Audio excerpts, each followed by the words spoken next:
Amen. Magandang umaga po sa ating lahat.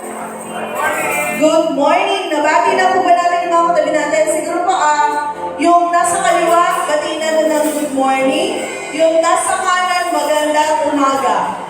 Ayan. Isang malakas na palakpak po para sa ating Diyos na buhay. Hallelujah, Jesus. Patuloy na napakaganda ng umaga dahil nandito po yung bawat isa. Na-excite po ba kayo magbigay papuri sa Panginoon? Amen. After a long week, mga busy sa trabaho, busy sa pag-aaral, busy sa kung ano man, may time pa rin po tayo na magbigay ng papuri, ng sama-samang pagpupuri sa Panginoon. Amen po ba? Hallelujah, Jesus. Let's worship the Lord. Hallelujah, God. Pinupuri ka namin, Panginoon, sa umagang ito. Maraming salamat sa buhay, sa kalakasan, sa panibagong araw, Panginoon, na ipinagkaloob mo sa amin, Panginoon, sa umagang ito. Patuloy, Panginoon, na nagpapasalamat kami, Panginoon, sa lahat ng ibinibigay mo, Panginoon, pagpapala sa buhay namin, O Lord God. At sa mga darating pa po, Panginoon, na pagpapala mo, Panginoon. Maraming salamat ngayon pa lang, Panginoon. Pupurihin ka namin, Panginoon, ng buong puso. Pupurihin ka namin, Panginoon, ng buong buhay namin, O Lord God. Nandito kami, Panginoon, upang itaas ang iyong pangalan, Panginoon, at ikaw ay sambahin, Panginoon. Dakilain ka, Panginoon, sa aming mga buhay, O Lord God. Maraming salamat, Panginoon. Sa pangalan ng iyong anak na si Jesus. Amen and amen. Hallelujah, Jesus. Yes, Lord.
magandang umaga, Panginoon, ang binigay mo sa buhay namin, Lord. We thank you, Lord God. Walang papantay sa iyo, Panginoon. Wala, Panginoon. Hallelujah.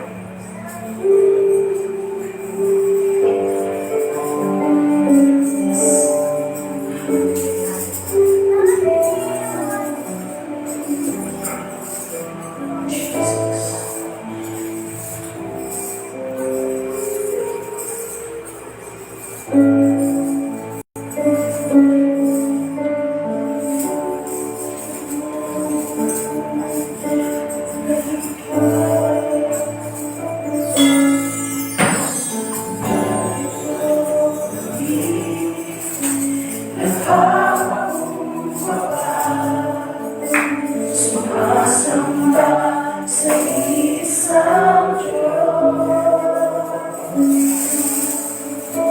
Hinahanap namin karitan ng iyong mukha. Sumasamo sa iyong Panginoon. At sa ibig na aming dalangin, kami katapuin.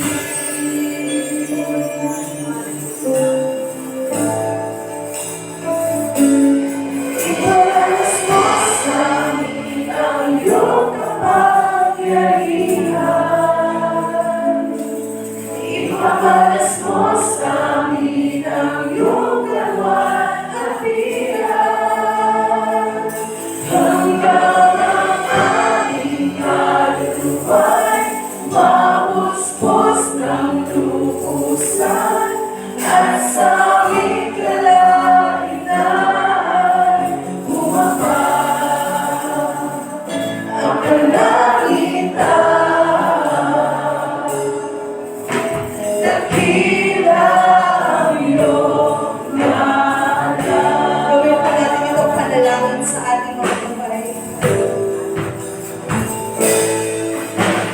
Narito kami, nagpapakumbaba, sumasamba sa isang Diyos.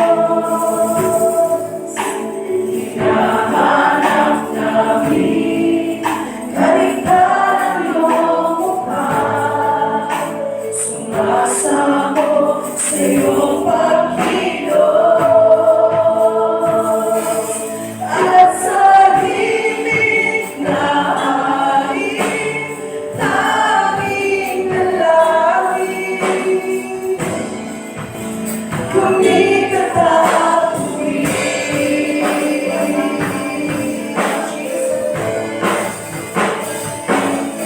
Ibalas mo sa amin ang iyong kapangyarihan. Ibalas mo sa amin ang iyong kaluwalhatian. Hanggang ang aming kaluluwa'y mapuspos ng lubusan, at sa aming kalagitnaan Maging karapat-dapat ko rin, Panginoon, sa pagpupuri namin sa iyo, Lord. dakila ang iyong ngalan. Ibalas mo sa amin ang iyong kapangyarihan. Ibalas mo sa amin ang iyong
hanggang ang aming kaluluwa'y mapustos ng lumusan at sa aming kalagitnaan bumaba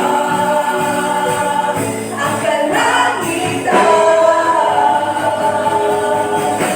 Dakila ang iyong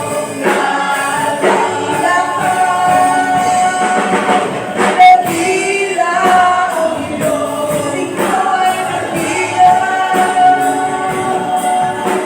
Dakila ang iyong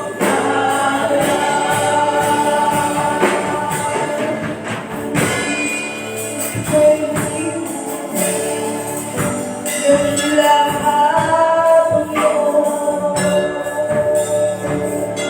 maraming salamat. Jesus.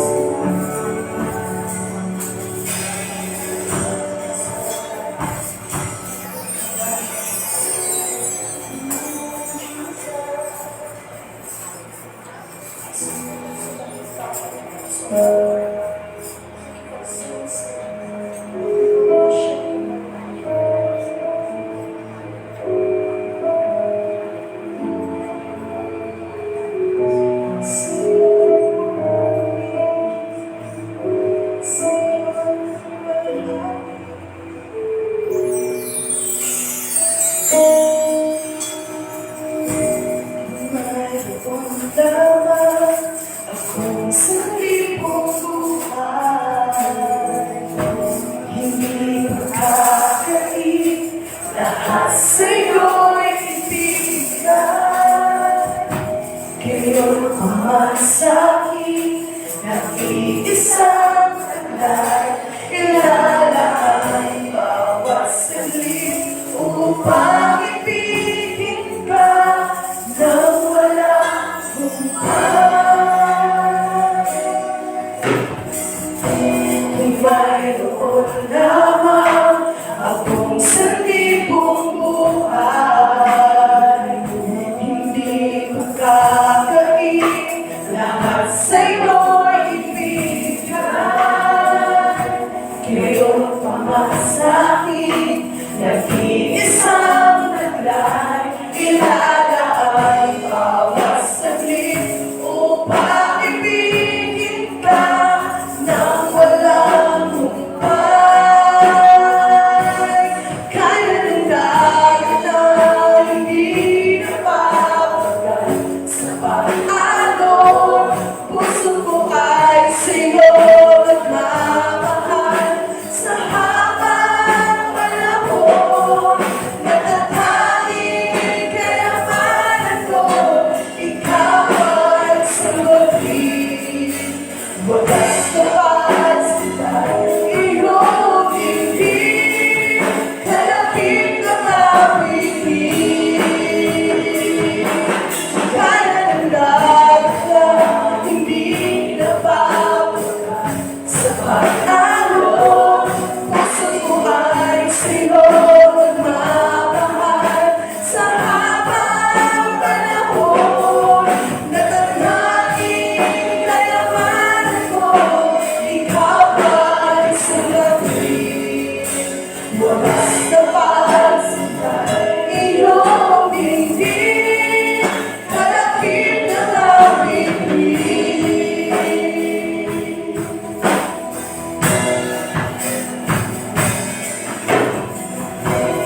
Mayroon lamang akong saripong buhay, hindi makakain, lahat sa'yo'y ibigay.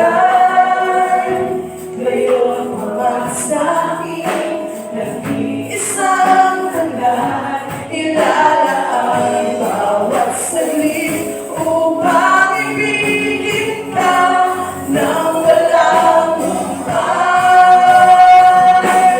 Kaya ng dagat na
ay magsabi ng Amen! Hallelujah!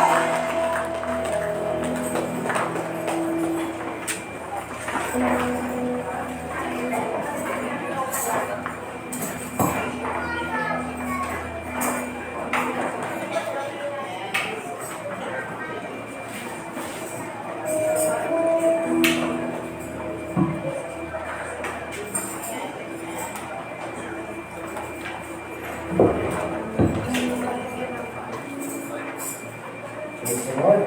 Praise God. Palapakan mo natin ang Panginoon. Hallelujah. Sa ating mga awit, sa ating mga musician, sa ating mga tambourine dancers, salamat sa inyo pagpalay kay the Lord. So sa umagang ito po ay mamaya-maya meron tayong bisita kapakilang from Gideon. Mamaya po ay meron silang sasabihin, challenge po tayo. Pagkatapos ng message natin, magbabahagi sila ng ilang pananalita. Palapakan natin ang Panginoon. Hallelujah. Tayo po ay tayo ng sandaling manalangin sa Panginoon. Hallelujah. Dear Heavenly Father, salamat po Panginoon sa dakilang umaga na iyong ibinigay sa amin. Salamat po sa buhay at kalakasan. Salamat po sa iyong biyaya. Panginoon, marami pong salamat sapagkat ang iyong Santo Espiritu ang siyang nagdadala sa amin sa lugar na ito at siya rin sumama sa aming pagsamba. Marami pong salamat sapagkat tunay nga po, it is not by might nor by power but by your Spirit. And we will succeed because of your Spirit. Pangunahan mo po kami, Panginoon, sa iyong salita na aming pag-usapan, pag-aaralan, at habang kami nakikinig, Panginoon, baguhin mo ang aming buhay.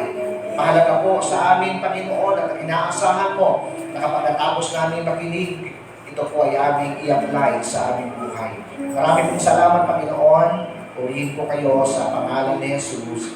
Amen and amen. Okay, praise the Lord. Okay, so tumingin na kayo sa katabi mo sa sabihin mo sa akin, good morning. Alam niyo, napaka-good ng morning. Alam niyo kung bakit? Ba, napakaraming tao, hindi na nasilayan ng umaga. Kaya alam po ninyo, ang dakilang pagpapala na pwedeng matanggap ninyo, yung buhay pa kayo. Pinatutunayan ng Diyos na mahal kayo. Amen po ba yun? So palampakan natin ang Panginoon yan. Okay, so tayo po ay dumako sa ating pag-aaral. Ito po ay ating hahamuin sa Lumang Tipan. Ito ay madalas na mabasa kung nagbabasa kayo ng Biblia from the book of Genesis. Sila po ay mga tauhang kilalang-kilala sapagkat sa panahon ng magkapatid na ito, sa pamilyang ito naganap ang unang kasalanan, naganap ang unang pagkatay. Basahin po natin, Genesis chapter 4, beginning from verse 3. In the course of time, Cain brought some of the fruits of the soil as an offering to the Lord. But Abel brought fat portion from some of the firstborn of his flock. The Lord looked with favor on Abel and his offering. But on Cain and his offering, he did not look with favor. So Cain was very angry, and his face was downcast. Then the Lord said to Cain, "Why are you angry? Why is your face downcast? You know that if you do what is right, I will accept you. But if you don't, sin is ready to attack you. That sin will want to control you, but you must control it." Now Cain said to his brother Abel, "Let's go out to the field." And while they were in the field, Cain attacked his brother Abel and killed him. Then the Lord said to Cain, "Where is your brother Abel?" "I don't know," he replied. "Am I my brother's keeper?" Ang ating pag-aaral po sa umagang ito ay bibigyan po natin ng pamagat dealing with the issues of the heart. Lahat ng may puso, magsabing Amen.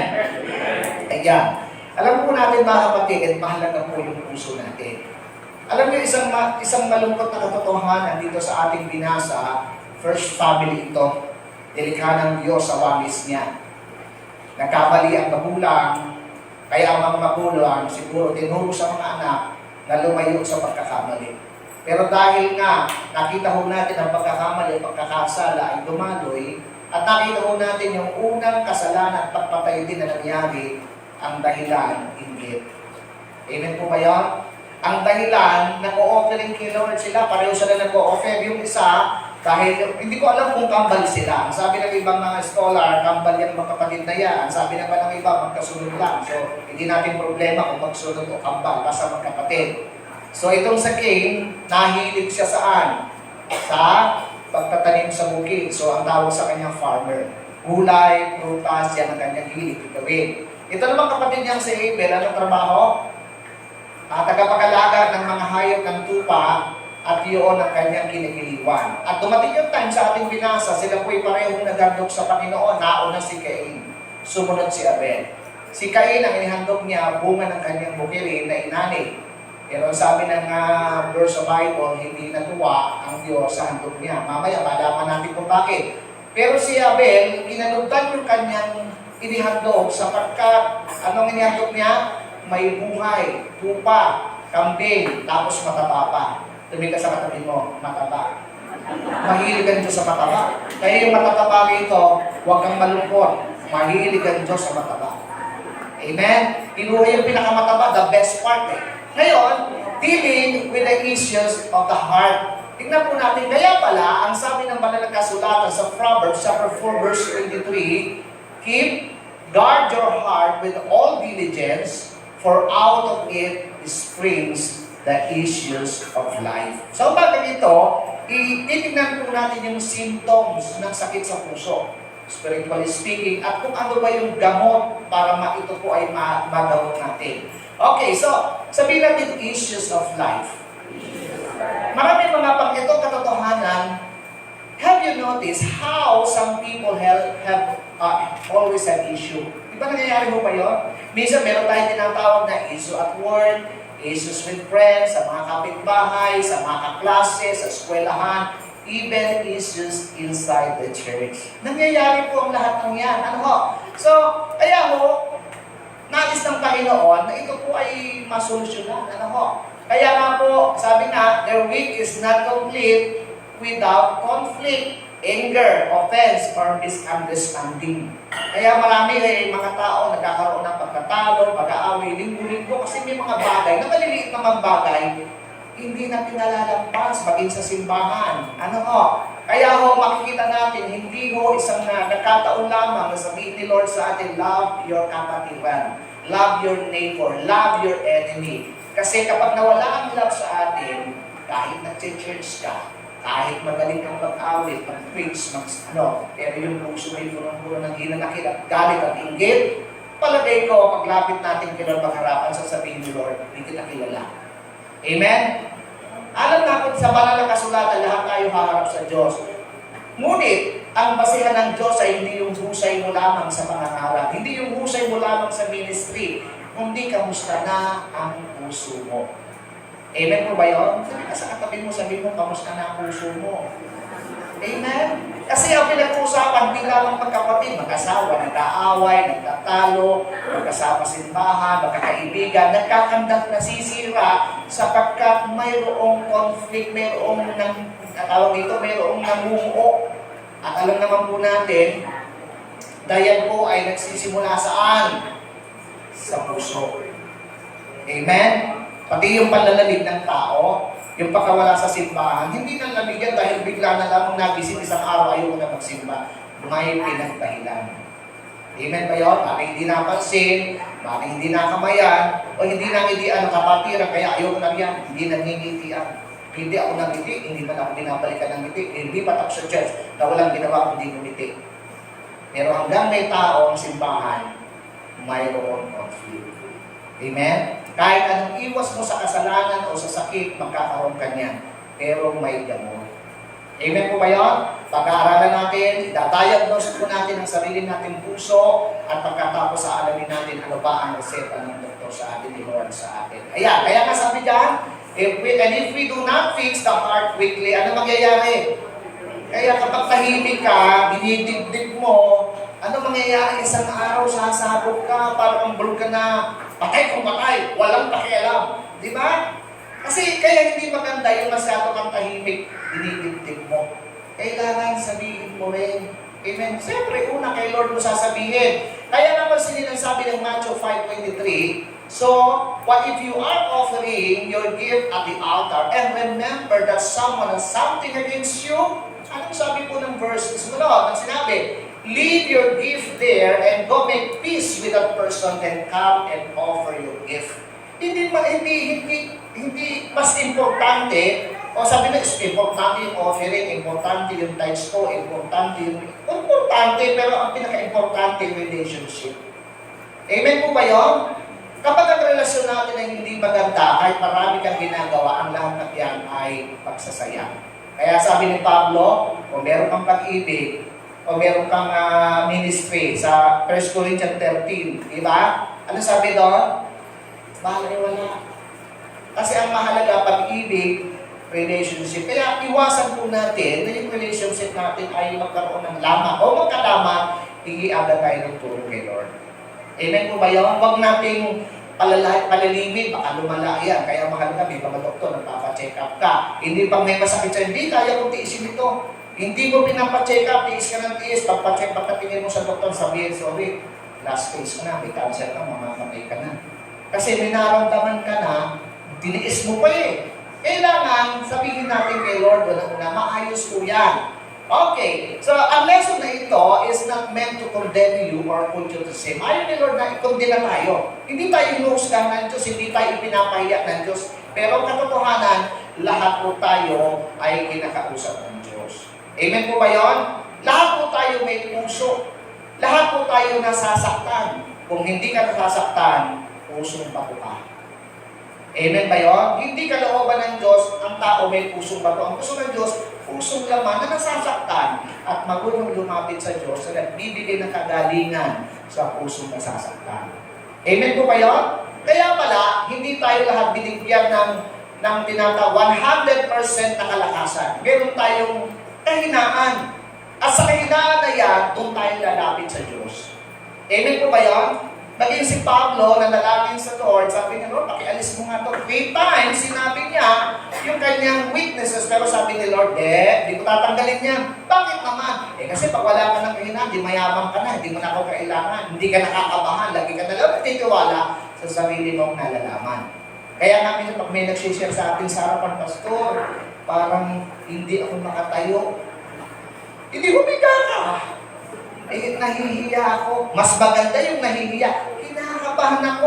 Okay yung maganda yun. Dahil pag nahihiya ka at kinakabahan ka, lalo kang magtitiwala sa Diyos. Pero pag ikay hindi na kinakabahan, doon kakabahan, umayabang ka na.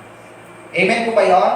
Lahat po tayo kinakabahan. Alam niyo yung pastor, isa sa pag kinakabahan niya, lagi natapos sa, amen po ba? Sabihin ko sa iyo katabi, style lang yun, pero kinakabahan niyo. Lahat po tayo kinakabahan at blessing po na lahat tayo may kahinaan at sa kahinaang yan, palalakasin tayo ng Diyos. So gusto ng Diyos, ibalik tayo doon sa order. Amen? Sa tunay na kahulugan ng pag-ibig, na hindi yung pag-ibig na alam lang natin, kundi yung pag-ibig na ipinadama ng Diyos sa atin. Kaya nga si Jesus, nagkatawang tao para sabihin natin, Diyos yan hindi niya nakuunawaan. Nagkatawang tao si Jesus para sabihin, alam ko yung nararamdaman ko. Amen po ba yun? Okay. So, pagpatuloy po natin. So, every time we hear the Word of God, dapat Dapat teachable tayo. Amen po ba yun? Sabihin natin, teachable. Kasi pag hindi tayo teachable, ay pag-aray ko magkakaproblema tayo. Hindi lang, kaya sabi sa Biblia, hindi lang tayo dapat hearer ng Word. Dapat tayo po ay tagagawa. Kapag tinuturuan tayo ng Diyos, kailangan makinig tayo at lagi natin sasabihin, Lord, susundin ko po yung salita mo, yung kalooban mo, ayon sa kalakasang ipinagkaloob mo sa akin. Amen po ba yun? Kasi pag hindi ka nakinig ka lang, halimbawa, madalas tayo mga tao, ganito Pag nakikinig ka, sinisino mo yung nagsasalita. Pag may nagsishare sa'yo, hindi sa ako nag-aral. Mayaman ba ito? Hindi ka makikinig, kaya yung sinasabi niya, salita ng Diyos. Bakit? Kasi ang basihan mo, ano pa natapos nito? Ano ba antas nito? Diba? Pansinin po ninyo. Kaya madalas, kapag na-invite kami doon sa mga public place, hinihingi yung ano ba yung, mo, sino ka ba? May mga, dami-dami ganito, ganyan, doktor, ganyan. Bisa may nagtanong sa akin, ikaw pastor, ano ka? Doktor ka rin ba? Hindi. pasyente. Bakit? Kasi pagka inapakilala ako ang person, kasi nasabi, huwag nyo na ipakilala kung sino ko, ipakilala nyo na ako ay simpleng taong katulad nyo. Na dahil lamang sa biyaya ng Diyos, nakatatayo sa harapan nyo. Amen po ba yun? So, dapat teachable tayo kasi from the Bible, kaya lang problema, hindi sino natin yung nagsasalita. Kapag salita ng Diyos yan, kung sino ginagamit ni Lord, makinig ka. Okay. Kaya sabi ng Bible, today, if you hear His voice, ano sabi? Huwag magmatigas ang ating puso. Huwag natin tignan ang kalagayan ng iba, tignan natin ang kalagayan ng ating sarili. Kayo ba, pag magpapacheck up ako, doktor, pwede bang pakitignan mo itong asawa ko? Ikaw ang nagpapacheck up, yung asawa ko, patitignan mo.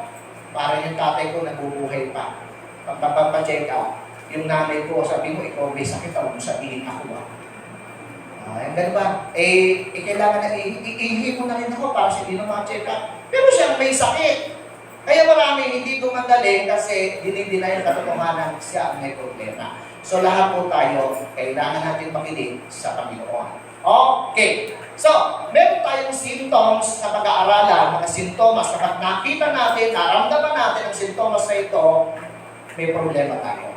At kailangan masolve yan. Ito yung nakita natin sa buhay ni Cain. So, tingnan natin ang number 1 na symptoms. You are not happy when others succeed. Hindi na tayo masaya kapag may pinagpapalang iba. Tumingin ka sa katabi mo, masaya ka ba? Ang katotohanan, mga kapatid, kaya tanong, are you happy when others are blessed? Kasi ang katotohanan, maraming mga tao sa ating panahon ay hindi masaya pag hindi siya ang pinagpapala. Amen ba yun? Nangyayari po ba yung mga kapatid? Kasi ang totoo lang, ganito, pag may katabi ka, siya ang napansin, hindi ka napansin, there are times that instead of being happy for others, when blessing come to them, tahimik ka. Pero may parang sumusuntok sa puso mo. May parang kumukurot sa puso mo. Halimbawa, nananalangin ka ng bagong kotse. Yung kapatid mo nagka-kotse. Tahimik ka. Pero na nasa isip mo, pulugan lang yan. Mapabatak din yan. Diba? Nakagalan ano? Yung iba naman, uy, brother, yung kapatid mo, napasa sa exam. Nag-coding lang yan. Nakita nyo na? Kasi makita natin yun, uy, na-promote yung opisina mo. Backer lang yan, kaya ganyan. Nakita mo din nyo, lagi na lamang mayroong negatibo. Bakit? Kasi ang sa isip niya, dapat ako yun eh. Dapat ako ang nakaasip. Dapat ako may bagong kotse. So may problema nang gagaling sa puso natin. Kapag ganoon, na parang pag nabibless yung tao sa paligid mo, lagi ka na lang naiinggit. Meron ba na pagka-inggit na tinatawag natin, pero may inggit na naglalayo sa atin sa tamang kalooban ng Diyos. Okay. Sabi rito, a healthy heart rejoices when others are less. Amen po ba yun? Kaya po yung fruit of the Spirit na binanggit sa banal na kasulatan, yung but the fruit of the Spirit is love, joy. Yung tingnan ko yung meaning ng joy na yun, hindi lang siya personal joy. Yung meaning pala ng joy doon, yung joy na masaya ka dahil napagpala ang iba. Masaya ko para sa iyo. Naalala ko may pinagpray akong kotse doon sa may abukay.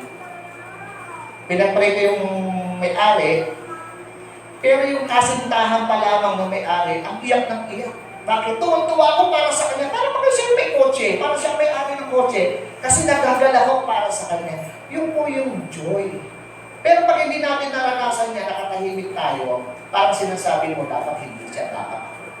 So, nagsisimula ang lahat sa ganoon. Okay. Nakita natin sa Genesis chapter 4:3-5, tinanggap ng Diyos ang offering ni Abel, and nireject ng Diyos ang kay Cain. Ang tanong natin, bakit kaya? Bakit kaya? So, sabi niya, nung nangyari yun, ano nangyari po kay Cain? So, Cain was very angry and his face was downcast. Tignan mo yung katabi mo, ano ba itsura niyan? Sino dito, pagka mayroong hindi nakuha, ay talaga yung mukha is, hindi mo maipinta. Kahit tawagin mo yung magaling na pintor, ay hindi maipipinta yung mukha mo. Kasi galit na galit, talagang halatang halata sa ating mga itsura. Kaya yung katabi mo, depende sa itsura ang kanyang pagpapala. Kapag ang mukha niya si bangot, naku yung pagpapala niya, napakalayo sa kanya. Kailangan lagi tayong masaya. Sabi dito, itong katwiro niya, if I wasn't accepted, then no one else should be accepted either or either. Dapat hindi tinanggap yun sa akin, dapat hindi rin yun sa kanya. Napakatindi. So, yun po, ang tawag po doon, kung titignan natin, ito yung malalim na kahulugan ng envy. So, why do we struggle to be happy when others succeed? Bakit? Ito makikita natin dahil sa envy, comparison, and crab mentality. Amen po ba yun? Yan ang nagiging dahilan. Kaya marami mga relasyon na magsisira dating cause. Palagay ko si Cain at Abel, dating sweet yan, magkalaro yan, magkapatid yan. Pero nung dumating ang panahon, na sila'y mag-offer kay Lord, doon nagsimula yung kanilang pagtatalo. Sa totoo lang si Abel, wala namang sinasabi. Pero si Cain, kasi ang kanyang pagkahandog, bunga ng kanyang pagmamalaki. Amen po ba yun? Kaya pagkahandog sa Lord, hindi paramihan ng iyahandog, kundi yung laman ng puso mo, ang gusto ng Diyos na nakikita ng ibinibigay mo. Kaya pag nagulong, halimbawa tayo ng offering sa basket, nung araw kasi sa Bible time, ay walang mga papel na pera. Di ba tumutunog? Nung araw, pag tumutunog, wow, ang yaman, yayamanin, tumutunog ang offering. Pag walang tunog, napakahirap yan. Pero baliktad na ngayon. Pag nag-open kayo, tumutunog. Kailangan walang tunog. Yung pag nilagay mo, talagang walang katunog-tunog. Ano? Okay. So, envy, comparison, and crab mentality. Ano ba yung crab mentality? Ayan. Nakita mo natin yung story.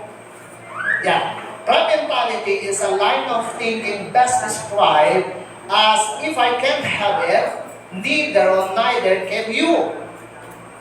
Yan ang nagiging problema maging sa katrabaho, sa opisina, maging sa church. Na nag-uunahan. Kaya yung mga alagad ni Jesus, laging nagtatalo-talo, kailangan akong nasa kaliwa, kailangan akong nasa kanan. Yung mga disciple nagtatalo-talo kung sino mas malapit kay Jesus, si Lord ayaw ng ganon.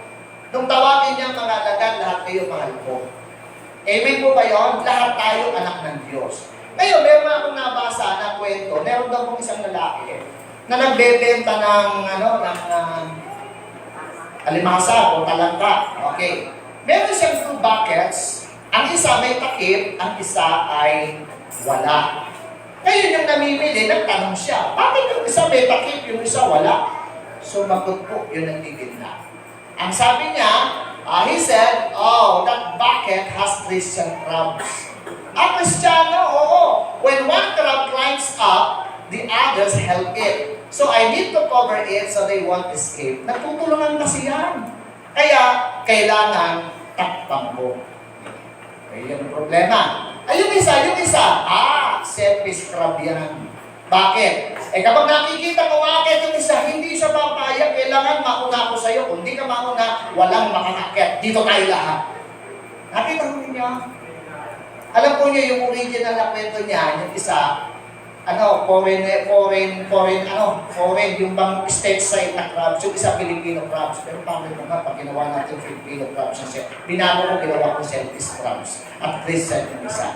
Amen? Totoo ba yan? Kaya, kung mapapansin po natin, that's what a heart with envy looks like. Instead of being happy and praying for the success of others, ano nangyayari? We pull them down with our thoughts, words, or attitudes. We will never rise if our heart has crab mentality. Amen po ba yun? Kaya kailangan tayo dito sa church, sa family, kailangan wag tayo, ang mindset natin dapat hindi kung sino mauna, kundi kung sino ang, o kung sino bang pinaglilingkuran natin. Dapat siya ang nauna, siya lagi ang the best.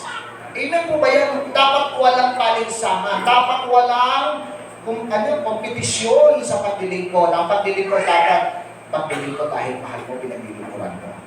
Amen po ba yun? At wala din dapat na nagpo-compare po tayo. Yung kung pagpo-compare natin, napakadelikado niya. Kung minsan may mga magulang, lagi natin sinasabi, sasabihin ng magulang, anak, ay napakabobo ng bata ka, ay, bakit naman po? Ay, napakatalino natin tayo, talino ng mga anak, ito, napakabobong bata ka, hindi ka malamang ma-awardan, hindi ka malamang medal. Sumagot yung anak, ay bakit? Matalino po yung magulang na, matalino po ba kayo? Bubo rin, bubo ka rin. Diba? Pansinin ninyo, napakadelikado.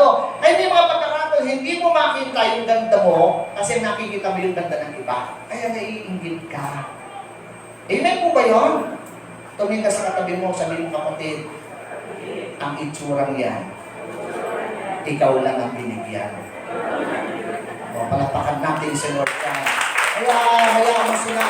Kanya-kanya itsura lang yan. Alam nyo, the beauty is in the eyes of the beholder. Ang may hawak si Lord. At sa mata ng Diyos, magaganda at gwapo po tayo. Bakit? We are created in the image and likeness of God. Tandaan po natin yan. Okay, again, check your heart. Are you happy, annoyed, or jealous that others have succeeded? Tingnan natin ang puso natin. Kung ganyan ang nararamdaman natin, simula na yan na nagkakaroon tayo ng paglalaki sa ating puso. Okay. So, sige, hindi niya matanggap na kay Abib tinanggap at sa akin hindi. Hindi niya matanggap talaga. Kaya, instead of asking himself, ito yung maganda, what did I lack? Why wasn't my offering accepted? What does he have that I don't? Or maybe I need to adjust or improve so I can be like him. Ang ibig sabihin, dapat tayo mga Christian, pagka halimbawa may napopromote ka, ay salamat doon, napromote mo siya. Siguro kaya napromote mo siya kasi yung sa akin, niluluto mo pa. O kaya naman, Apil, bakit kaya tinanggap ng Diyos yung handog mo? Bakit nabukuan mo nga ako? Share mo nga sa akin yung technique, share mo nga sa akin yung sikreto mo. Hindi eh. Bakit? Mas magaling ako sa'yo. Pansinin po ninyo. Kaya sa halip na mapaayos ang kanyang puso, mapaayos ang kanyang buhay, napalayo sa kapatid. Bakit? Sapagkat para sa kanya, mas magaling ako sa iyo. At yun ang dahilan, kaya hindi natanggap ang kanyang hain, sapagkat meron siyang pagmamalaki. Okay. So what happens when a person's heart is not right? He can see everything good, everything looks negative, low or wrong. Tama ba yun? Tama ba yun? Yan talagang nakikita na pag mali ang puso mo, lahat ang nakikita mo, pangit, hindi maganda. Walang iniwan sa isang tao ng salamin. Yung example ko sa inyo, ang labo ng paligid, ang pangit ng paligid, yung pala marumi ng salamin niya, kailangan lang palang linisin, yung pala problema, yung personal, yung puso natin. Okay, so, anong sabi ng Romans 1:15? Be happy with those who are happy, be sad with those who are sad. Hindi yung pag-happy sila, ang lungkot-lungkot mo. Pag mas malungkot sila, ang saya-saya ko. Hindi ganon. Amen ba yun? Ang Kristiyano, adjust, nag-a-adjust, nakikisaya, nakikilungkot. So, ang Kristiyano dapat ganun ang damdamin natin para yung ating relationships kay Lord sa bawat isang maging malago, mga kapatid. A person who cannot rejoice in the success of others, anong sabi? Will not be blessed by God. Di, pinapala ko, dahil kong kayamanan, dahil kong pera. Yung blessing na binabanggit ni Lord dito, hindi lang panlupa. Yung blessing na binabanggit dito, hanggang doon na bless ka. Amen po ba yun? Sapagkat yung paghahanda natin sa lupang pansamantala lang, ay paghahanda rin dapat para sa pagwalang hanggan. Hindi lang tayo nag-iipon para sa sarili. Kailangan lahat ng ito, ginagawa natin para kay Lord. Amen? At habang tayo naglilingkod, meron tayong kapwa na nagiging bahagi. Kung mauna siya, hayaan mo, mahalaga tumatakbo ka at naglilingkod kay Lord. Sa Panginoon naman ay bilib. Hindi niya titignan kung sino yung nauna at namuli at tinitignan niya, nagpatuloy ka. Amen po ba yun? So, dapat nagpapatuloy tayo. Kasi pag hindi, at naunahan ka, halimbawa, meron akong nakita may kwento. Yung isa daw, matangkad siya. Inaabot niya yung ubas. Wow, ang tamis. Ang sabi naman ng maliit, ay, matamis ba? Sige, ako rin. Ay, hindi niya maabot. Ay, nung hindi niya maabot, ang sabi niya, hindi masarap yan, matakla. Nakita ko ninyo? So, yun ang nagiging problema. Okay. Sometimes, ito katotohanan, sometimes, God allows the success of others to test what is inside our hearts. Totoo po yan. Kung minsan marami nagpe-pray ka ng blessing, bakit yung nasa paligid ko, mas binibless para sa kaysa sa akin? Tinetest ni Lord yung puso mo. Amen? Baka hindi ka pa handa. Amen? Kung mapuso mo, wow, salamat ko, binibless silang lahat. Halimbawa, sino sa inyo, laging inuutangan. Di ba, pag inuutangan kayo, naiinis kayo. Pero ang prayer niyo, sino talaga nagpe-pray, Lord, payamanin mo po ako para lalo akong makapagpautang. Di ba? Maganda rin. Pero hindi ba mas maganda, Lord, payamanin mo po yung mga nangungutang para madaling araw, kung hindi pa tumigala ako man, na-store na ako eh. Di ba mas maganda, ang blessing mo, pag-bless mo yung mga nangangailangan para sila po ipapagpala. So maganda po ganoon. Amen po ba yun? So dapat ganoon ang puso ng Kristiyano. Yung bang pag sinabing, o yung kapitbahay natin, may bagong TV, ay purihin ng Diyos yung sa ating ginagawa pa. Amen ba yun? Lalo na example ko nung araw, may mga pastor, bakit maraming ang daming kotse, ang daming sasakyan. Ang uso ng araw, anong kotse ng uso noon? Safari. Diba? Kaya sabi ng pastor, hindi ako naiingit. Bakit? Kahit may safari siya. Bakit? Safari yan. Yung sa akin sa pastor, ginagawa ka. Diba? Ibig sabihin, huwag tayong maingit, huwag tayong magsawa, may blessing din. Kasi pag nainggit ka, papasok na ang problema ng puso. Ano sabi ng Galatians 5:26?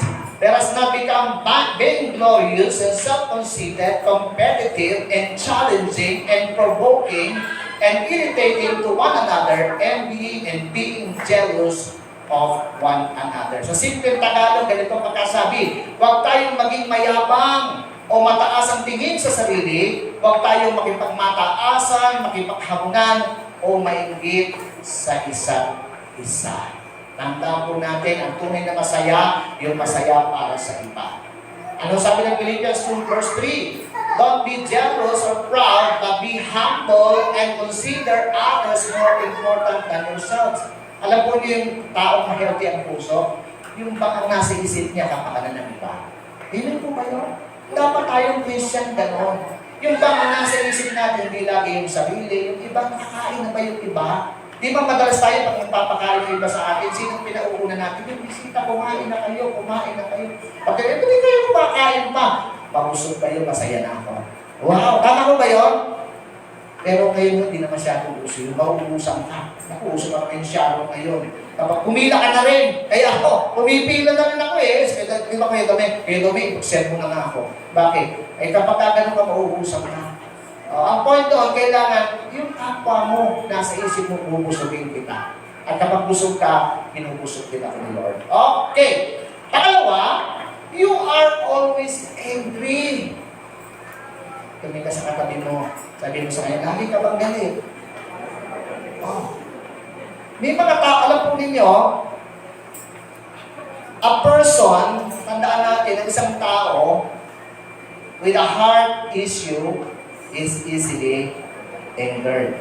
Pag-uwi, galit. Nakita yung pusa, sinipa. Narinig yung kokak ng palaka, nabwisit. Narinig yung tawa ng kapitbahay, nagalit, nagpabarangay agad. So lahat ng bagay na makita niya, anong ginagawa? Ay, nagagalit. Amen ba yun? Parang gusto niya, siya lang yung masaya.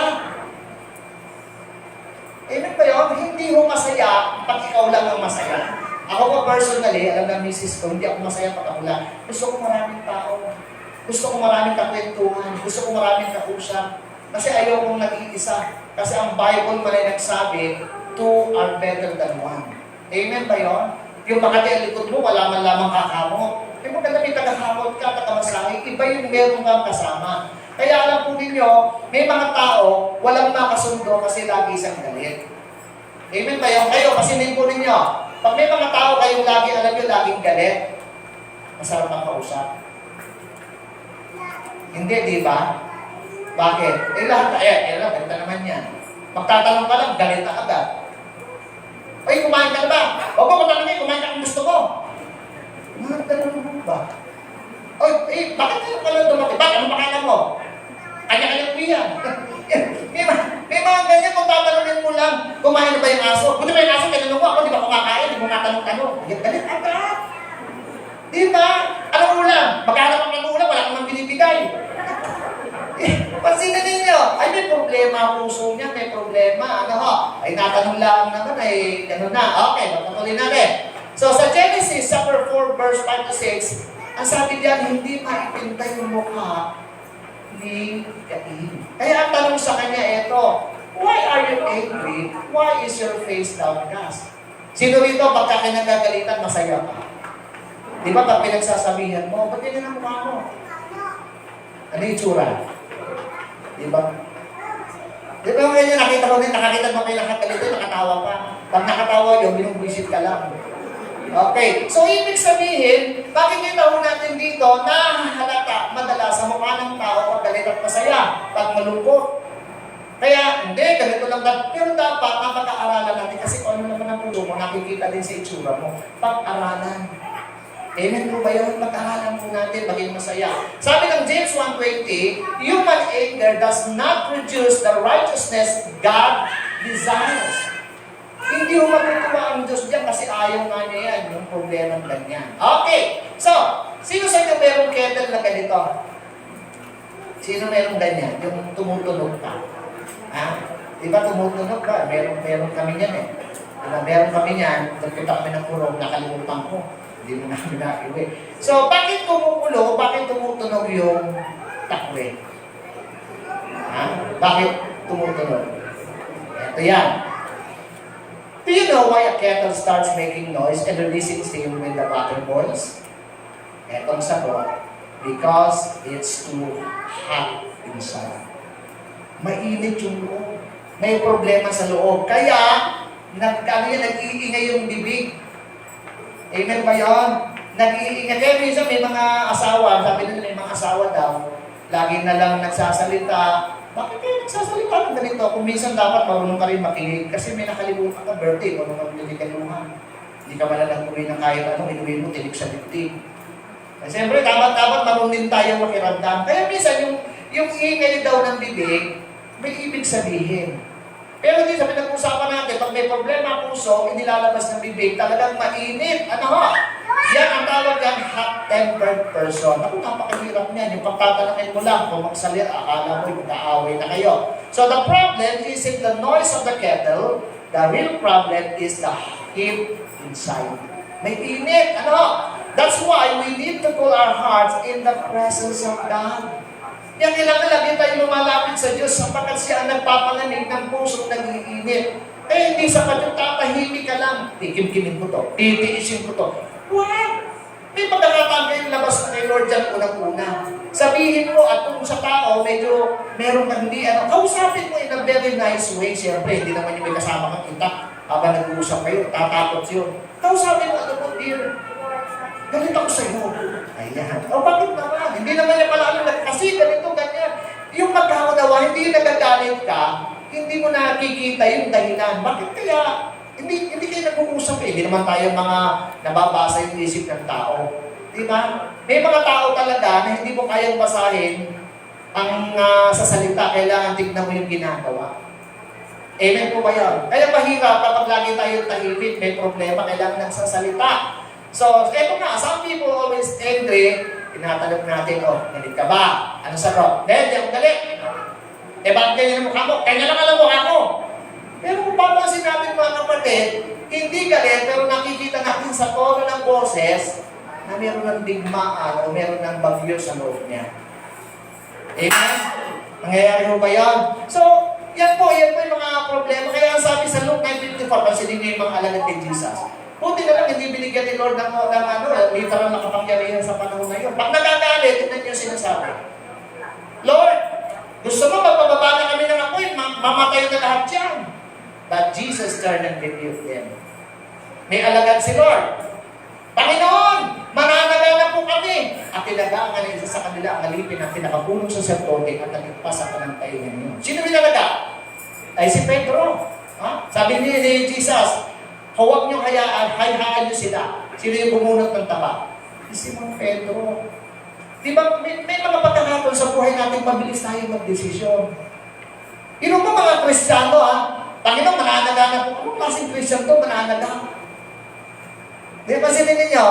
So, bilang Kristiyano, kailangan tayo po ay may hinaho. Naalala ko, may kasama ako nagsishare ng gospel. Ay, laki ng katawan nun, talagang buros ko, tatakatay. Isinama ko sa Bible study. Siyempre, yung mga bina-Bible study, nung pagbago, medyo may ang tawag ito, may mga maangas. Sabi, malaki yung kasama ko. Tumayo ganyan. Makinig ka, babanatan kita. Makinig. Hindi ko na sinami. Kasi ninyo, minsan may mga ganun tayo. Madalis tayong away, hindi ganun. Eh, ang mission mag-share ng gospel sa tao, tinatamo yung kapwa mo dahil sa galit mo.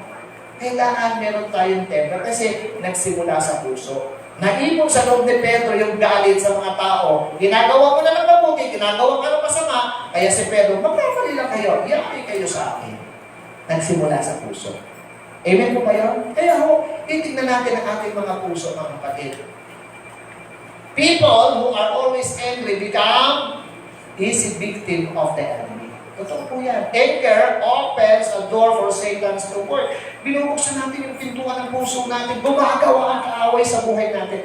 Alam ng Diyos yan. Kaya ang sabi ng Lord, mamaya, ang sabi niya, parang wild animal yan. Na nag-iintay na silahin ka. Sabi nga, the devil is like a roaring lion. Magkamali ka lang, lalapain ka niya.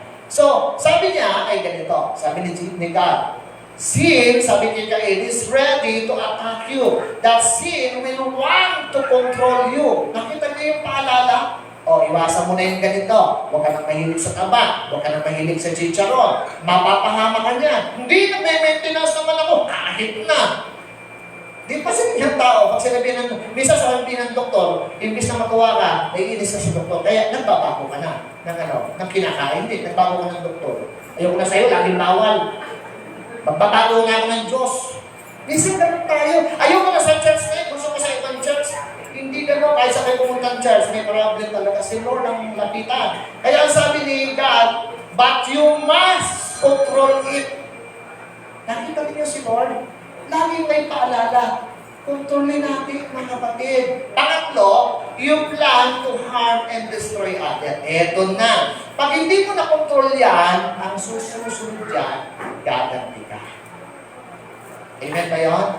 Hindi mo na-control eh. May problema ka sa puso, hindi mo napigilan, ayun na. In Genesis chapter 4 verse 8, inimbitahan niya si Abel, halika Abel, o saan bakit? Mamasal tayo. Doon sa malapit sa bangin, makikita mo yung magandang kapaligiran. Nandun ka na, tinula ka eh. Nakita ko ninyo? So makita natin, kapatid, pinatay ang kapatid dahil lamang sa pag-offering nila at hindi natanggap yung kanya ang natanggap yung sa kapatid niya. Nahantong sa pananakit, nahantong sa pagganti. Ano ba ng Diyos ko? Hindi. Kaya sabi ng 1 John 3:12, do not be like Cain, who belonged to the evil one and murdered his brother. And why did he murder him? Because his own actions were evil and his brothers were righteous. Sa paghandog nila, kakaiba ang paghandog kasi ni Abel. By faith, Abel offered God a better sacrifice than Cain did. Ang sacrifice kasi ni Abel by faith ito. Kaya dahil by faith, kumuha siya ng the best part at inihandog sa Lord. Ito namang si Cain, by works, magaling ako, mahusay ako, talented ako, inihandog niya, kaya hindi tinanggap ni Lord. Ang alin, yung puso mo mali. Kasi pag tinanggap mo yung inihandog mo, parang sasabihin mo, tama ka, mali ang kapatid mo. Ang tama, yung puso may pagpupuri at may pagpapakumbaba. Amen ba yun? Pwede naman yung sabihin kay Abel, pwede bang makahingi ng hayop at maghahandog din ako kay Lord. Kasi ang ino-offer talaga sa panahon na yun, may dugo, karne, hindi gulay. Hindi niya kung hihingi sa'yo, ito nga gawin ko. Alam niyo sa ministry, kailangan nagtutulungan din. Sa lahat ng ginagawa, dapat nagtutulungan. Hindi yung walang pakialaman. Sabi niya, sabi natin minsan, I will never kill anyone, pero alam niyo nakakapatay tayo sa pamamagitan ng masasakit na salita. Matindi pa yan sa panaksak. Pansinin niya yung mga nakasakit kayo ng damdamin, patay na, matagal na, pero hindi niyo pa makalimutan. Kasi nga, yung masasakit na salita na ating binitawan, hindi na bumura basta-basta. Kaya sabi sa Biblia, by words, uhusgahan ka. Kaya yung bibig natin, sino bang may kasalanan yung dila? Di sabi ng iba, yung kapangyarihan daw ay nasaan? Life and death are in the power of the tongue, from the Proverbs chapter 18, verse 21. So, ang may kasalanan talaga, hindi yung dila, kundi yung puso. Inilalabas lamang ng dila, yung laman ng puso. Kaya dapat yung puso natin, pinapacheck natin ngayon. Amen po ba yun, mga kapatid? Napakahalaga po niyan, mga kapatid. Okay, so when the heart is not right, it will eventually lead to hurting others, not always physically, but through words and attitudes. Yung dati kayo nag-uusap, ng very sweet, ngayon hindi na kayo nag-uusap, pananakit din ang kalooban niya. May mga tama pa nag-away, hindi nag-aaway, pero through text, patungan ng kung ano. Kaya alam niyo, hindi ako nag-Facebook talaga ng personal. Bakit? Eh kasi nakikita mo mga bakuhan ng verse pa ginagamit. Nag-aaway, verse pa ang ginagamit na bakuhan. Nakakalungkot ano. Ay ako, hindi ako nag-Facebook eh. Naglagay ako ng video alis kasi nakakalungkot. Amen? So dapat hindi ganoon. Kasi nakikita ng lahat, tapos mga Christian ka, tapos sa dulo, hallelujah, praise the Lord, tapos mga away-away, yung mga tinetext na hindi maganda, hindi bagay.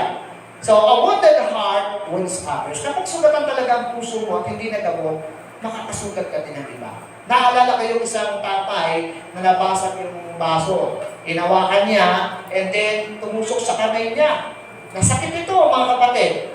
Ngayon, dahil sa sakit na ito, anong ginawa niya? He suddenly grabbed his child who was standing nearby, and the child got nasugat din. Amen ba yun? Ang taong sugatan, makasusugat din. Kaya kailangan maghilom ang ating mga puso. Okay. Sometimes we are just like that. We have broken pieces in our hearts, hurt, trauma, bitterness, anger. Ang lahat na yan dapat isubok natin sa Panginoon. And because we don't let those wounds heal, we end up hurting the people closest to us. Amen ba yun? Ayaw ni Lord, ayaw natin yan. So, dapat tignan natin ang puso.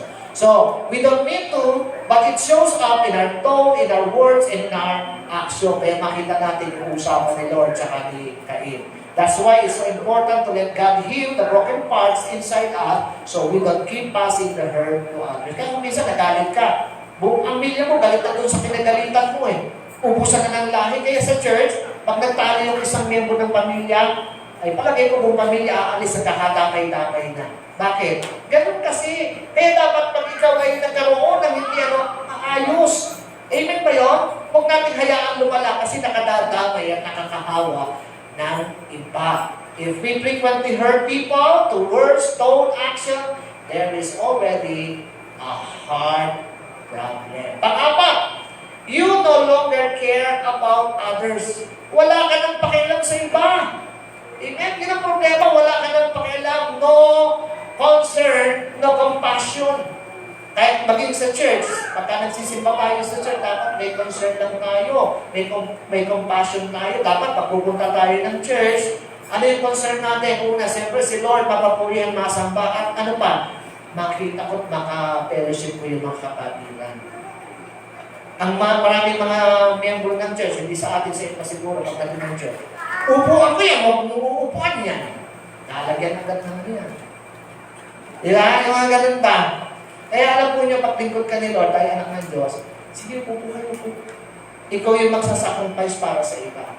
Yung iba talaga, papupuan niya, akin lang to. Pansinin niyo lagi ito sinasabi. Di ba yung inuupuan niyo, madalas yan ang inuupuan niyo? At hindi kayo papayag na may uupo dyan. Masama ang loob mo, pag nalilipon ako eh, pag napunta ko rito. Kaya ang gagawin niya, hahanap at hahanapin niya yung inuupuan niya. Alam niyo kung bakit paborito niyo yung upuan? Tanong niyo bakit? Matamis pa yung bago lugam ko, nilagay ko dito next week. Sisip-sipin ko pa. Minsan ganun eh, binabalikan natin. Gusto natin, balikan yung mali eh. Okay. Ngayon, sabi ni Lord, then the Lord said to Cain, where is your brother Abel? Hinanap yung kapatid.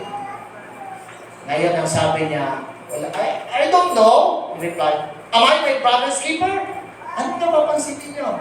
Pag may problema ang puso ng tao, pag kinag-usap mo, ay yung mga sagot ganito. Una, insensitive. Diba? Kasi mo, walang pakialam.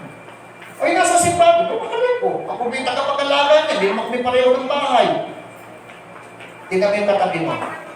Dapat yung katabi mo, pag wala next week yan, hanapin mo. Ay, pakialam ka niya. Ay, ibig sabihin, wala tayong pakialam. Ano pa yung nangyayari? Selfish, makasarili. Basta ako makaupo, di siya makaupo, bahala siya.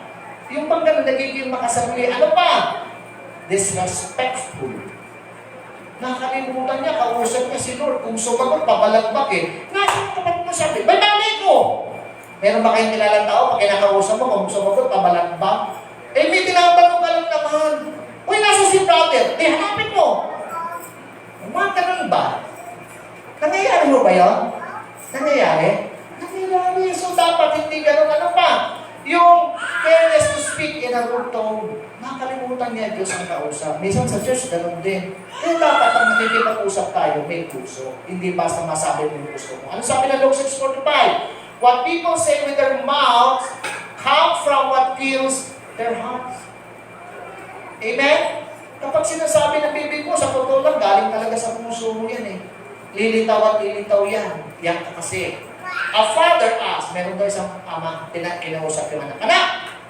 Nakikita mo yung kapatid mo, nahihirapan, hindi mo pa matulungan eh. May sagot. Ang sagot ng kapatid, that's not my problem. That's not my responsibility. Amen po ba yan? Dapat, pagka nagtutulungan, magtulungan. Eh, hindi ka matrabaho yan, pero nakita mo nahihirapan, tulungan mo na. Amen po ba yan? Amen po ba yun?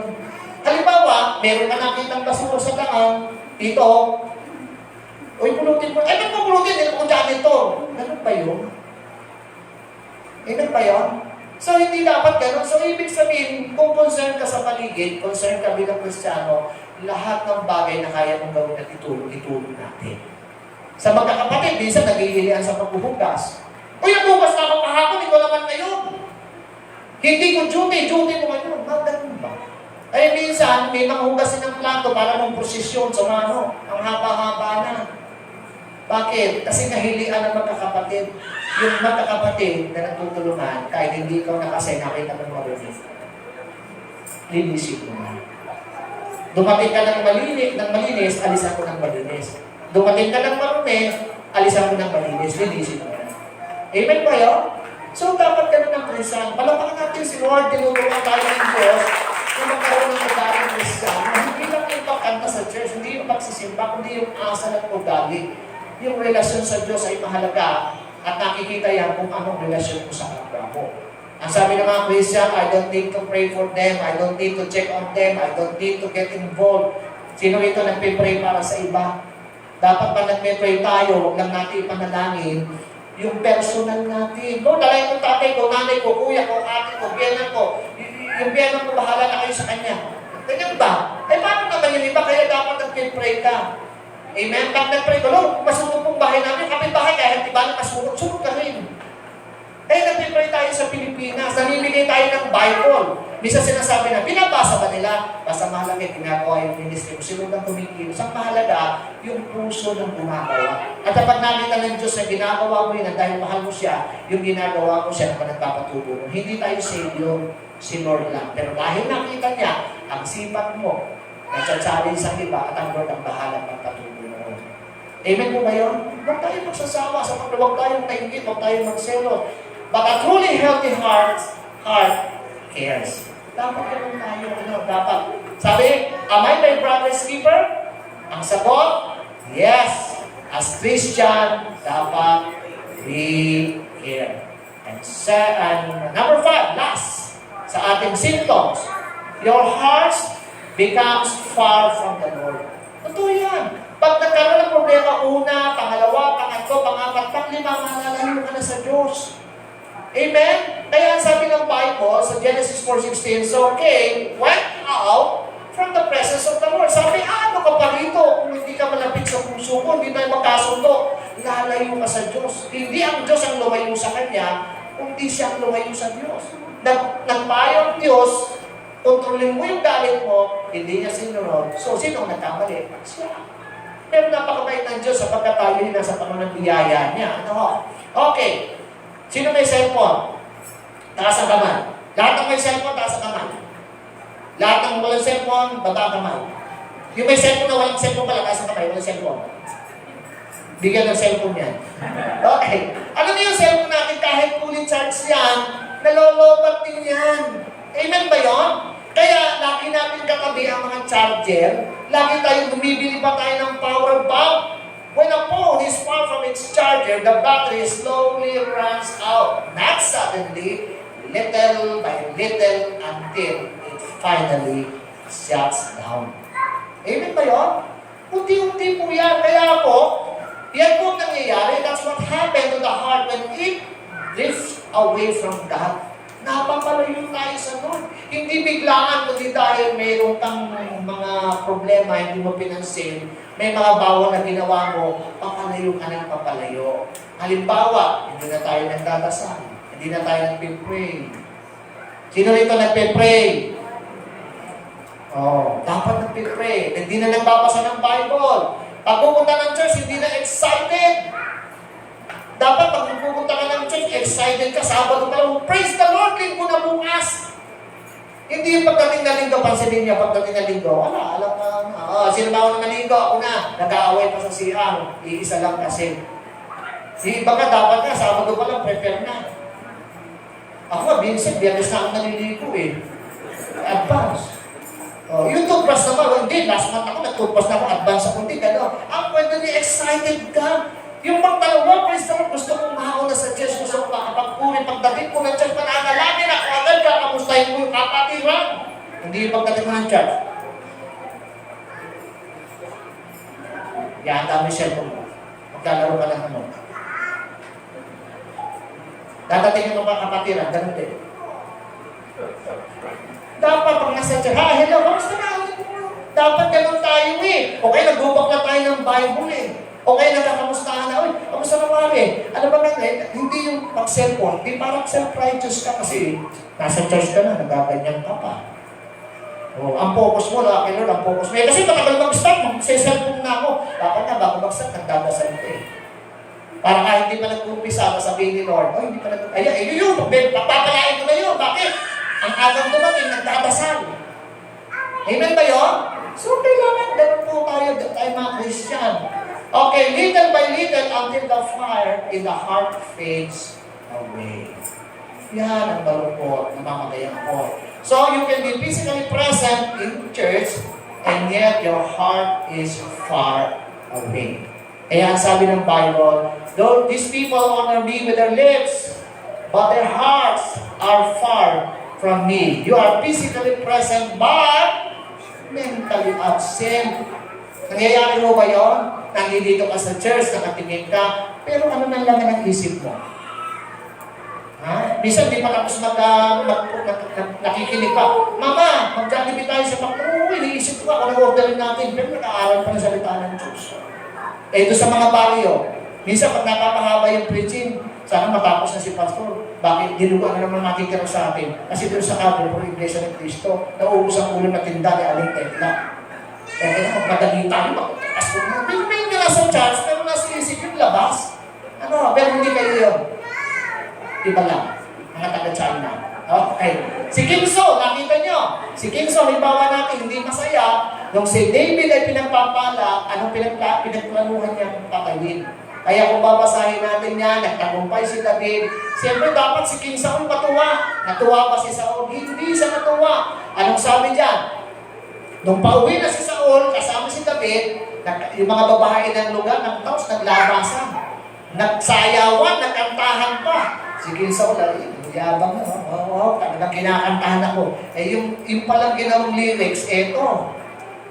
Anong lyrics? Saul has killed his 1,000 and David his 10,000. Wow! Nakasibangon talaga si King Saul. Sabi niya, nagalit siya. Bakit? Anong ibig sabihin nito? Ako? Nakita ko din yung puso. Kaya magmula noon, walang ginawa itong si Saul, kundi magbantaan ang buhay ni David. Minsan, inimbitahan si David tumugtog ng flauta, ng alpa. Abi, sinisipat eh. Sino sa inyo gano'n sinisipat habang inimbitahan kumain? Kaya pag kumakain kayo, kayong ilang alerto ka. Baka sipatin mo sa batok. Okay, pagpatuloy natin. So, David, kahit si David malapit sa puso ng Diyos, pero hindi niya napatayan ang puso niya, sa pinagkasala na aking kay Bathsheba, nakapatay pa ng tao, pinayagan papatayin siya. At napakarami pang pangyayari. So, how do we deal with heart issues? Tatlo. Ito po yung gamot. Tatlo lang. Tatlong gamot ang iinumin natin. Una, here are 3 biblical steps to heal the heart. Number 1 is acceptance. Amen? Acceptance. Dapat ma-accept mo ang lahat ng bagay. Sabi niya, we must admit when something is wrong, You cannot heal what you refuse to acknowledge. Tanggapin mo, nasaktan talaga ako. Parang nagselos ako, Lord, pero alam ko hindi kalooban mo ito. Tulungan mo kung mabura ko ito, Panginoon. Amen pa yung mabago yung ating attitude, mabago yung ating ugali. Because denial delays healing. Pag nagpapagumot ka sa doktor, anong sinasabi ng doktor? Di ba tatanungin ka, anong masakit sa'yo? Hulaan mo. Kinasabi ba sa doktor yun? Masakit ba yun? Hindi masakit. Pero masakit. Nahihiya kang aminin. Aminin mo masakit. Tanggapin natin. Because healing begins with honesty. Pangalawa is repentance. So magsisi ka sa iyong kaloobang mali na iniisip mo na bakit ako'y kawawa sila hindi. Hindi totoo yan. Mali po yan. Anong sabi ng Bible? Sa Revelation po ito, hindi po Matthew 15. Sa Revelation ito, mali lang po yung verse. Sabi niya, you have forsaken your first love. Remember, repent, and do the things you did at first. Ano sabi po rito? God restores a heart that truly repents. And lastly, forgiveness. Ano yung tatlo? Acceptance. Ano isa? Repentance and forgiveness. Alam po ninyo, hindi ho natatapos ang mananakit sa kalooban ko. Hindi rin matatapos ang mga nagtatagumpay sa paligid natin. Pero ang maganda, ano man ang nakikita natin sa paligid, umaangat man sila, ilagay natin yung puso natin sa kamay ng Diyos. Ilagay natin na ang Diyos ay merong nakalaang pagpapala para sa atin. Sa mga wala pang blessing na nandito, i-bless ka ng Panginoon. Amen ba yun? Yung mga binata rito wala pang girlfriend, pitos na, mga kapatid. Hintayin niyo. Tumayo po tayo, mga kapatid. Thank you, Lord. Hallelujah. Tayo po'y umikip at lumapit po sa Panginoon. Hallelujah. Mahalaga po sa Diyos ang laman ng ating puso. Mahalaga po sa Panginoon ang relasyon natin sa Diyos, unang-una, at relasyon sa ating kapwa. Sapagat yan ang utos na binanggit ng Panginoon, great commandment. Love God first and love your neighbor as yourself. Patuloy natin pasaliksik ang ating puso sa Panginoon. Palinis natin sa makapangyarihan sa lahat. Tayo po'y panalangin sa Panginoon. Hallelujah. Panginoon, lumalapit po kami ngayon na may pagpapakumbaba. Ikaw ang nakakita ng tunay na laman ng aming mga puso. Alam mo ang mga galit, inggit, sama ng loob at mga bagay na tinatago namin sa loob. Panginoon, ayusin mo po ang aming puso. Linisin mo ang lahat ng hindi galing sa iyo. Tanggalin mo ang inggit, tahimik na galit, pride, tampo, at lahat ng masasamang iniisip at motibo. Turuan mo kaming maging masaya sa tagumpay ng iba. Tulungan mo kaming huwag maging mainggitin o mainitin ang ulo. Punuin mo kami ng malasakit, pag-ibig at kababaang loob. Panginoon, huwag mong pahintulutan ang aming puso ay lumayo sa iyo. Kahit kami busy, pagod, o pinagdadaanan, ibalik mo, Panginoon, ang aming first love. Gisingin mo ulit ang aming puso sa panalangin, sa worship at sa mga salita mo. Bigyan mo kami, Panginoon, ng puso mayroong magpatawad, puso na mapayapa, puso na hanggang magbago, Panginoon. Panginoon, kung may mga bagay na hindi namin napapansin, i-reveal mo po sa amin. At bigyan mo kami ng lakas para talikuran ang mali at sundin ang tama. Salamat dahil ikaw ang Diyos na nagpapagaling ng puso. At salamat dahil may pag-asa habang lumalapit kami sa iyo. Dialay namin ang aming puso. Ayusin mo po. Linisin mo po at baguhin mo po upang maging kalugod-lugod sa iyo, Panginoon. Muli, Panginoon, marami pong salamat sapagkat ipinakita mo sa amin ang problema ng aming puso at sinabi mo rin, Panginoon, ang gamot sa sakit ng kalooban at ang puso. Marami pong salamat, Panginoon, sa umagang ito. Purihin po kayo sa ngalan ni Jesus. Amen. Baka po muna po tayo. Siguro dumako muna tayo sa ating offering. Pagkatapos ng offering natin, mag-share po sa